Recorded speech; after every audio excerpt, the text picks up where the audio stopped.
Bonjour à tous, bienvenue dans cette vidéo. Aujourd'hui on va parler aménagement. Je vais vous expliquer comment est-ce que j'ai fait les plans et comment est-ce que j'ai réfléchi pour faire la banquette, l'étude de besoin, comment est-ce que j'ai réfléchi pour cet aménagement là. En second temps, je vais vous expliquer aussi comment est-ce que je me suis prise pour construire tout ça. Et pour finir, je vais vous expliquer de quelle manière est-ce que je l'utilise au quotidien, comment est-ce que je fais à manger, comment je passe la banquette en lit et la vie un peu au quotidien avec cet aménagement là.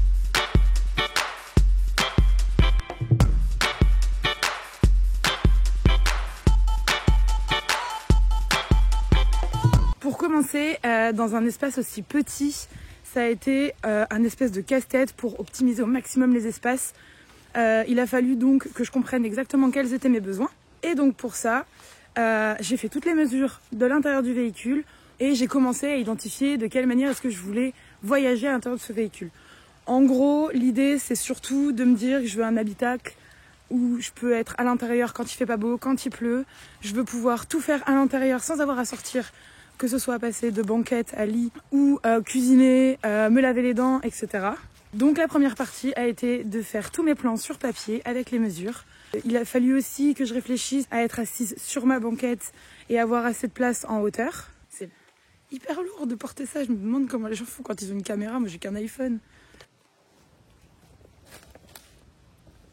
Donc une fois que j'ai réalisé les plans, je me suis dit que j'allais quand même essayer d'imaginer comment est-ce que ça allait se passer en termes d'espace. Donc j'ai scotché tout mon sol avec la forme de la banquette et les mesures que j'avais imaginées et la forme du plan de travail pour voir si j'avais quand même assez de place pour circuler dedans. Si j'ai de la place pour mes jambes, si je pouvais être suffisamment à l'aise à l'intérieur. Je sais même pas si c'est bien cadré. Bon, ouais, je pense que c'est bien cadré, il n'y a pas trop de vent en plus. Donc l'idée, comme vous avez vu, c'était de faire une banquette en angle de façon à, si je pars avec une copine ou avec quelqu'un, qu'on puisse être à l'intérieur de la voiture, mais pas à côte à côte. Donc de pouvoir avoir quand même un espèce d'espace d'échange pour discuter, quoi.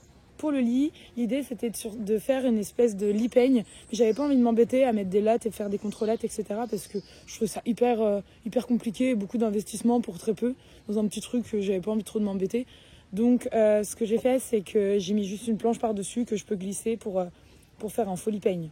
Pour ce qui est de la construction, j'ai eu une baisse de motivation et mon frère est venu m'aider sur 2 jours pour réaliser au moins les structures, les gros trucs, histoire de me relancer un peu dans le truc. Donc j'ai utilisé des tasseaux de 3,8 par 3,8, donc c'est assez gros quand même, c'est assez épais comme ça, c'est assez solide. Et puis j'ai recouvert d'une planche par-dessus, donc j'ai fait ça pour la banquette et pour le plan de travail. L'objectif c'était surtout que ce soit super solide parce que je voulais pas me retrouver les fesses par terre si je m'asseyais dessus et que je puisse me sentir un peu à l'aise et pas devoir faire attention quand je m'assois dessus. Donc le truc est relativement solide, j'ai pas eu de problème et ça fonctionne plutôt bien. Au début j'ai fait la banquette à 35 cm de hauteur, me disant que je voulais quand même suffisamment de place pour des rangements en dessous. Parce que dans un petit volume, c'était super important pour moi d'avoir énormément de rangements, j'avais vraiment peur de pas en avoir assez. Et finalement, je me suis rendu compte que j'avais oublié l'épaisseur des mousses que j'allais mettre par-dessus. J'étais complètement à l'ouest là-dessus. Et en m'asseyant dessus, en ayant mis les mousses, je me suis rendu compte que j'étais pliée à l'intérieur comme ça. C'était pas dingue du tout, c'était pas du tout confort. Donc je me suis dit que j'allais quand même rabaisser d'au moins la hauteur des mousses, puisque sans les mousses, en fait, j'avais largement de la hauteur. Donc j'ai rabaissé de 12 cm la banquette. Donc maintenant elle fait environ 22 de hauteur et c'est très bien, j'ai quand même suffisamment de rangement, c'est vachement cool. Pour ce qui est de la pratique, en gros j'ai des rangements ici, en dessous. Là en fait je peux tirer un tiroir pour mes vêtements qui va assez loin. Ici j'ai pas mal de rangements sous le plan de travail qui sont accessibles également quand je suis en version lit. Donc j'ai ma salle de bain ici, j'ai ma cuisine ici, j'ai du bazar, j'ai ici normalement ma batterie, aussi tout un tas de bazar ici, mes bouquins. Il était hyper important pour moi aussi d'avoir des choses accessibles ici devant, parce que j'avais pas envie de passer mon temps à ranger en étant un peu feignante. Oh, il pleut. Alors quand il pleut, ce truc là, c'est quand même vachement pratique. Du coup, l'idée, c'était de pas avoir à ranger 1 milliard de choses. Et surtout, si je veux partir en urgence, je voulais que toutes les affaires soient assez vite rangeables. Donc ici, là, j'ai utilisé un élastique pour mettre mon café, pour mettre ma brosse à dents, mes couverts, tous les trucs qui sont dont j'ai besoin en fait assez rapidement. Là, ensuite j'ai mis un pot, on a tous à l'entrée de notre maison un pot à tout, un pot à clé, plein de bazar. Là j'ai une lampe, une éponge, de la pâte à fixe, un crayon. Voilà, j'ai tout un tas de bêtises. Du coup comme ça au moins si j'ai envie de ranger les trucs rapidement, au moins c'est fait quoi. Le truc, aïe, le truc hyper pratique, la lampe Decat. Je l'ai scratchée avec du scotch Leroy Merlin, c'est trop bien. Puis comme ça au moins tout est accessible ici. J'ai même pu mettre mon briquet pour allumer mon camping-gaz. C'est trop le feu ça. Oh le jeu de mots. Ici là donc j'ai mis mes fringues et en fait ici j'ai des... Ça tient pas. Ah merde. Bon bah ça tient pas. Faut pas mettre de la corde. En fait j'avais mis une petite corde ici avec un rond pour soulever cette banquette là. Et en dessous en fait j'y range ma table de camping, mes chaises, je mets aussi mon camping-gaz. Là je l'ai pas donc je peux pas vous montrer.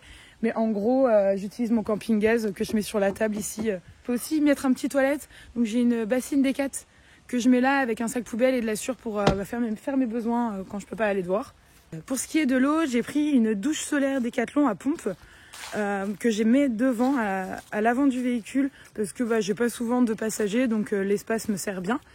Et ce que je fais c'est que je tire le tuyau à l'avant et après avoir pompé forcément et comme ça je peux utiliser l'eau devant. Donc je l'utilise pour faire à manger, pour faire mon café, pour boire.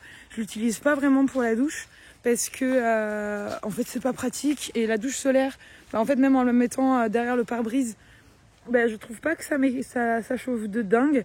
Donc si vraiment je prends une douche avec, ce que je fais c'est que je fais chauffer une casserole d'eau et je la mets à l'intérieur et ça réchauffe l'intégralité. C'est une douche d'une capacité de 10 litres.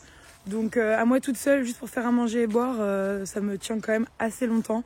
Ça peut me tenir une petite semaine. Donc ça c'est chouette. Pour ce qui est de la banquette, pour la passer en lit, en fait c'est tout simple comme système. J'ai juste cette planche là qui est par-dessus, qui est même pas maintenue. Et je la tire. Donc en fait je peux tout faire de l'intérieur et ça c'est vraiment le feu. Je la tire comme ça. Et hop, j'ai juste à mettre ma mousse comme ça. Et hop, ici. Quand je suis toute seule, je la laisse comme ça. Puis je dors en diagonale, je fais 1m70. Et en longueur, j'ai 1m50. Donc en fait, en diagonale, ça passe largement. Et puis quand on est à deux, j'abaisse les sièges avant. Je fais glisser une planche qui est cachée derrière les sièges. Ça me fait environ pratiquement 1m90 de longueur. Donc c'est tout à fait gérable. Le tout est de pas venir avec un ou une amie qui fait 2 mètres quoi. Mais en même temps, quand on fait 2 mètres, on va pas dans un kangou. Voilà, merci en tout cas d'avoir regardé cette vidéo. J'espère que ça vous a plu et que ça vous a donné des idées. Vous pouvez toujours suivre mes aventures sur Instagram Gisèle Tour et également vous abonner à cette chaîne. Il y a des vidéos qui sortent toutes les semaines. À la semaine prochaine. Allez, ciao!